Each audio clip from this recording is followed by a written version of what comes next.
বাঙালি আজকে আবার জেগেছে, তাই মমতা বন্দ্যোপাধ্যায় ভয় পেয়ে গেছে। কিন্তু মমতা বন্দ্যোপাধ্যায় জেনে গেছে তার মাটির তলা ভিত নড়ে গেছে। তার সেনাপতি ভাইপো তাকে আর দেখা যাচ্ছে না।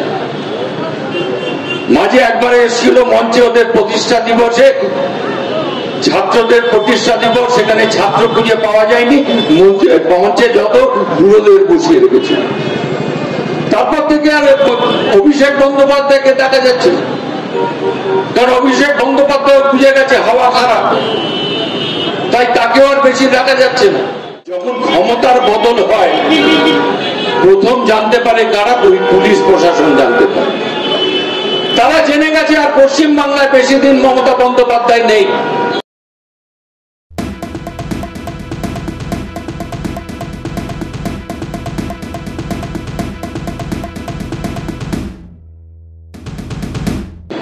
আজকে বাঙালি বুঝিয়ে দিয়েছে যে স্বাধীনতা সংগ্রামের প্রথম সারিতে কারা লড়েছিল, বাঙালিরা লড়েছিল। যদি আন্দামান জেলে যান, সেখানে গিয়ে লিস্ট করে দেখবেন, যদি 100টা বন্দী থাকে তার মধ্যে 80টা বাঙালি। সেই বাঙালি আজকে আবার জেগেছে, তাই মমতা বন্দ্যোপাধ্যায় ভয় পেয়ে গেছে। আজকে আপনারা জেনে রাখুন, মমতা বন্দ্যোপাধ্যায় নিজের লোকের ওপর বিশ্বাস করতে পারছে না। আজ তার রাজ্যসভার সাংসদ তার বিরুদ্ধে বলছে, আজকে তার লোকেরা আজকে তার বিরুদ্ধে বলছে, তাই নিজেদের লোকের ওপর মমতা বন্দ্যোপাধ্যায় বিশ্বাস করতে পারছে। তাই মমতা বন্দ্যোপাধ্যায় পশ্চিম বাংলাটা চালাতে চাইছে কাদের দিয়ে?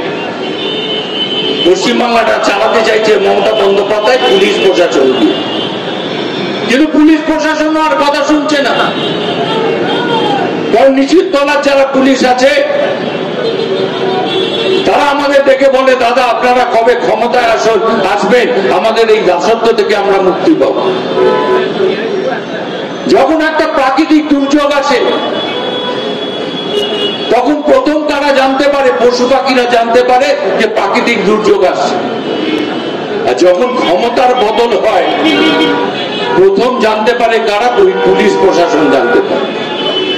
তারা জেনে গেছে আর পশ্চিম বাংলায় বেশি দিন মমতা বন্দ্যোপাধ্যায় নেই, তাই তারা এখন মমতা বন্দ্যোপাধ্যায় সাথ দিচ্ছে না। কিন্তু কিছু পুলিশ অফিসার আছে যারা ওই হাইওয়ে রাস্তার ধারে দাঁড়িয়ে হাত পেতে তোলা তোলে, যারা বালি খাদানের পয়সা খায়, যারা কয়লা খাদানের কয়লা পাচারের পয়সা খায়, যারা গরু পাচারের পয়সা খায়, তারা আজও তৃণমূলের দালালি করছে। আর সেই লিস্টে বেশি আইপিএস অফিসাররা আছে।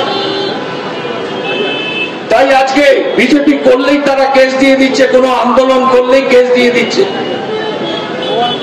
যখন আমাদের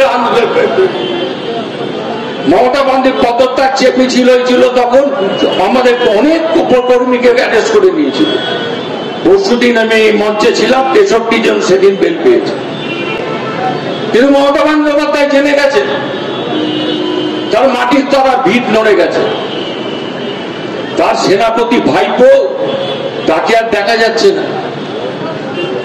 মাঝে একবারে এসেছিল মঞ্চে ওদের প্রতিষ্ঠা দিবসে, ছাত্রদের প্রতিষ্ঠা দিবস, সেখানে ছাত্র খুঁজে পাওয়া যায়নি, মঞ্চে যত বুড়োদের বসিয়ে রেখেছিল।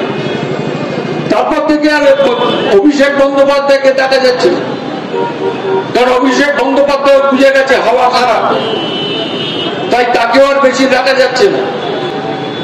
কুণাল ঘোষ আজকে একরকম কথা বলছে, কালকে আরেক রকম কথা বলছে, তারও কথার কোনো ঠিক নেই। তাদের যারা সংসদ আছে তারা টিভিতে বসে কোনো কথা বললে তারপরের দিন তাকে ক্ষমা চাইতে হচ্ছে, এমন এক পরিস্থিতিতে চলে গেছে। তাই ডাক্তাররা যে আন্দোলন করছে, আমি জানি অনেক গরিব মানুষের অসুবিধা হচ্ছে, কিন্তু আমি সিনিয়র ডাক্তারদের আমি সেলাম ঠুকে তাদের সম্মান জানাই। কারণ ওই সিনিয়র ডাক্তাররা তারা 24 ঘন্টা তাদের সময় দিয়ে জুনিয়র ডাক্তাররা যেটা কাজ করে সেই কাজ তারা করে আজকে গরিবের সেবা দিচ্ছে। আজকে তাই আপনাদের চিন্তা করতে হবে যে পশ্চিম বাংলাটাকে বাঁচাতে হবে। আপনারা দেখছেন আওয়াজ, রোজকারের হক কথা। ফর মোর আপডেটস অ্যাবাউট আওয়াজ, please subscribe our YouTube channel.